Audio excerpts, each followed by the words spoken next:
রাজধানীর মহাখালী এলাকায় জাতীয় ক্যান্সার হাসপাতালের উপপরিচালক ডাক্তার আহমেদ হোসেনের উপর ছুরিকাঘাতের ঘটনায় জড়িত ৫ জনকে গ্রেফতার করেছে র্যাপিড অ্যাকশন ব্যাটালিয়ন র্যাব। মঙ্গলবার দুপুরে রাজধানীর কারওয়ান বাজারে র্যাব মিডিয়া সেন্টারে আয়োজিত সংবাদ সম্মেলনে এ তথ্য জানান র্যাবের আইন ও গণমাধ্যম শাখার পরিচালক কমান্ডার এমজেড ইন্তেখাব চৌধুরী। সিলেট কোম্পানিগঞ্জ এবং র্যাব জানায় হামলায় ডাক্তার আহমেদ হোসেনের হাত ও পিঠে ধারালো অস্ত্র দিয়ে আঘাত করা হয়।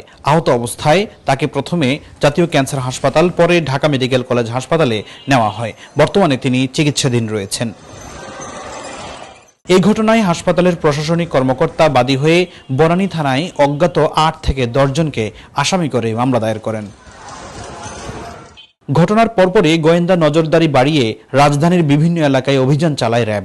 র্যাব ১ ও সদর দপ্তরের গোয়েন্দা শাখার যৌথ অভিযানে ৫ জনকে গ্রেফতার করা হয়। গ্রেফতারকৃতরা হলেন শরীফুল আলম করিম, আমিনুল ইসলাম কালু, সালাউদ্দিন বদি, সাজ্জাদ ও আরিফুজ্জামান।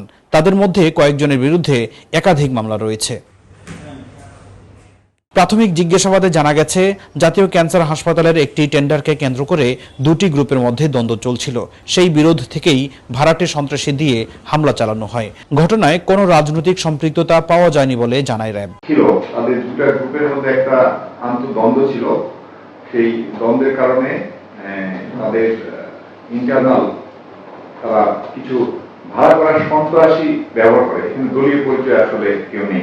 তো আমাদের প্রচেষ্টা চলমান থাকবে এবং আমরা চেষ্টা করব অপরাধী যেখানেই থাকুক তাকে দ্রুত সময়ে যেন আইনের আওতায় আনতে পারে।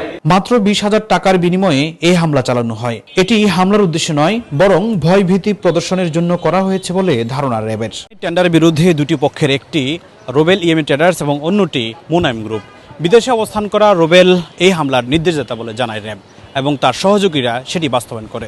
মূল পরিকল্পনাকারীকে খুব শিগগিরই আইনের আওতায় আনার চেষ্টা চলছে বলে জানায় র্যাব। ফখরুল ইসলাম, যুগান্তর নিউজ, ঢাকা।